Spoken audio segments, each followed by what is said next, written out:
yung credibility ng testigo na yan. Kasi paiba-iba yung sinasabi. Ang Hingin lang namin kayo ng inyong pananaw hinggil nga dito sa impeachment trial ng pangalawang Pangulo. Nasa day 9 na po tayo. Ano ho yung assessment po ninyo sa inyong personal na pananaw hinggil nga dito sa nagpapatuloy na impeachment trial ng Vice Presidente?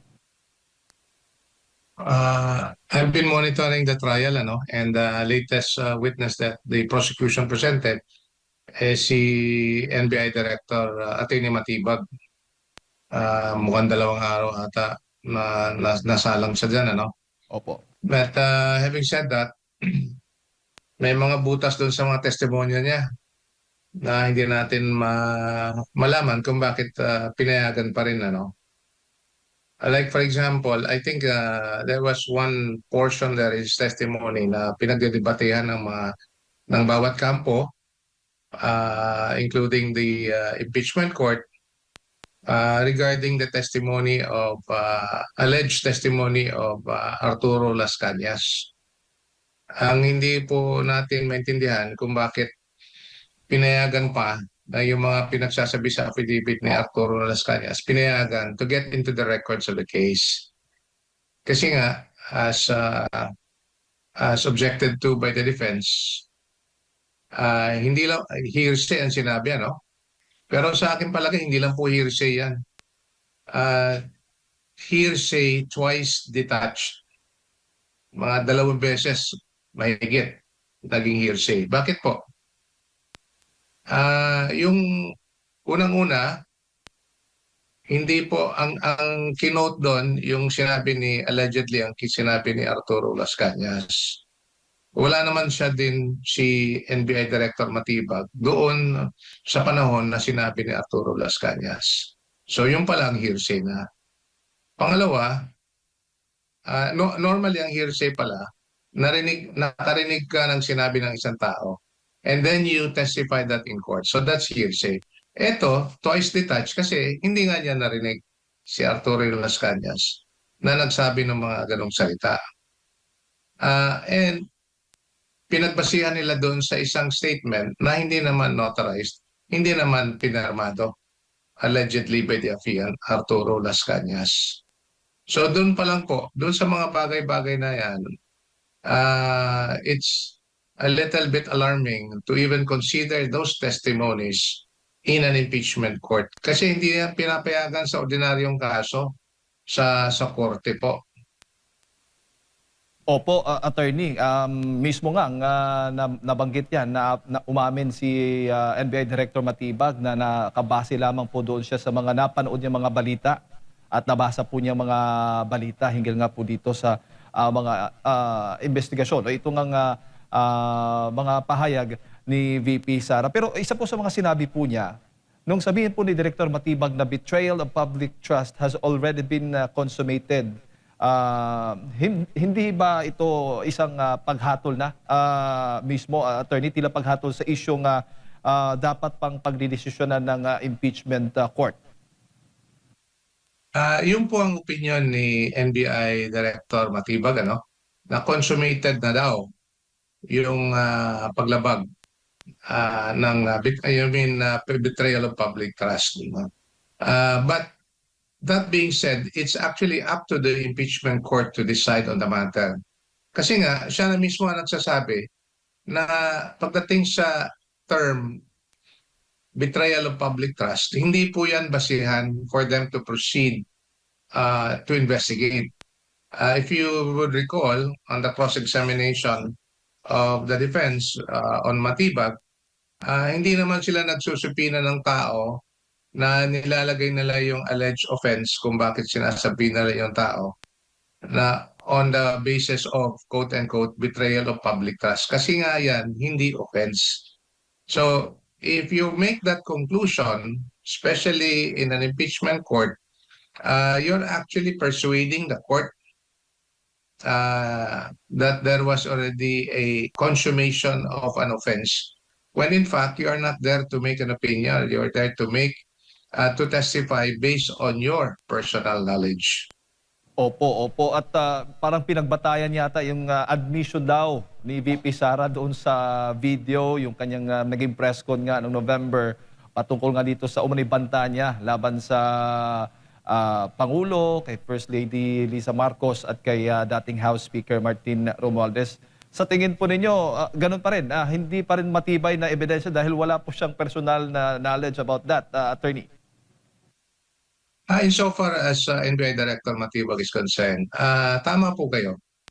Wala po siyang personal knowledge on matters pertaining to what was said by VP Sara or the circumstances by which that was said. In fact, I commend the cross-examiner on the defense team where nilagyan ng konteksto yung allegedly sinabi ni VP Sara patungkol sa alleged grave threat, ano? Kasi pinalabas yung buong that segment, a little bit lengthy, at pinalabas yung kung bakit nasabi niya yan. And in that sense, may mga sinabi na mga banta sa buhay niya, sa pamilya niya, doon sa mga ginagawa sa gobyerno na hindi naman iniimbestiga. And kino-confirm din ni NBI Matibag na hindi nga inimbestiga nila patungkol doon sa mga sinasabi ni VP Sara.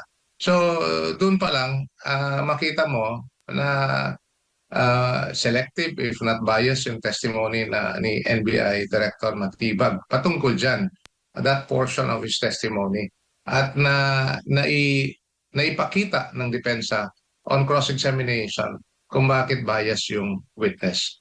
By the Oh, way, para lang mailagay natin ang context yan, yes, sir. Go ahead. Jane. Pagdating kasi sa presentation of evidence, yung prosecution po, ang obligasyon nila is to present the witness to prove their allegation. In this case, Article 4 of the Articles of Impeachment, yung alleged grave threat. Pagdating naman do sa depensa, ang obligasyon po ng depensa on cross-examination is to impeach the credibility of the witness as well as the credibility of the testimony given by the witness on direct examination. Yun po yung obligasyon ng depensa. And I'd like to commend the defense on that matter, particularly dito sa cross-examination ni NBI Director Matibag.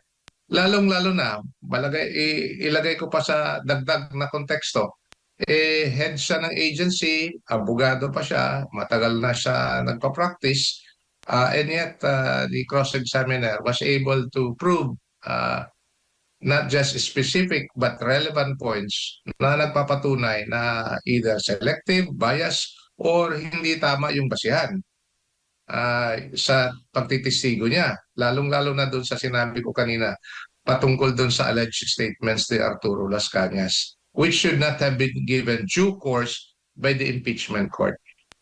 Opo. Actually, isa po sa mga Senator Judge, si Senator Judge Robin Padilla ay kinu-question din ho ang prosecution patungkol nga dito kay Arturo Las Cañas. Sabi ng kinu-question ni Senator Robin Padilla ang paggamit ng mga pahayag ni Arturo Las Cañas dahil sa umano'y magkakaibang salaysay nito sa nakaraan. At sa batas po daw, paano ba tinataya yung kredibilidad, attorney, ng isang testigong may magkakasulungat na pahayag? Mahina yung credibility ng testigo na yan kasi paiba-iba yung sinasabi. Ang problema lang dito, ang nagtitistigo, hindi si Arturo Las Cañas. Yun ang problema dito. Kaya nga sinasabi ko, twice detached yung testigo ni NBI Director Matibag. Kasi yung sinasabi niyang salungat, yung mga pinagsasalita ni Arturo Las Cañas, wala yung tao doon sa witness stand for us to really impeach the alleged affiant, yung alleged yung tao na nagsasabi doon sa mga paiba-iba yung mga sinasabi. Yun ang problema dito. At pag ganun ang gagawin at patuloy nating makikita ito sa impeachment proceeding, tali yung kamay ng depensa kasi they don't have the opportunity to cross-examine the person himself, as in this case, Arturo Las Cañas. So yun po ang problema rito sa prosesong ito. Opo. And if I may have to add, Yes, sir. no, in a bigger context, itong impeachment trial na ito is both a judicial trial as well as a constitutional mechanism.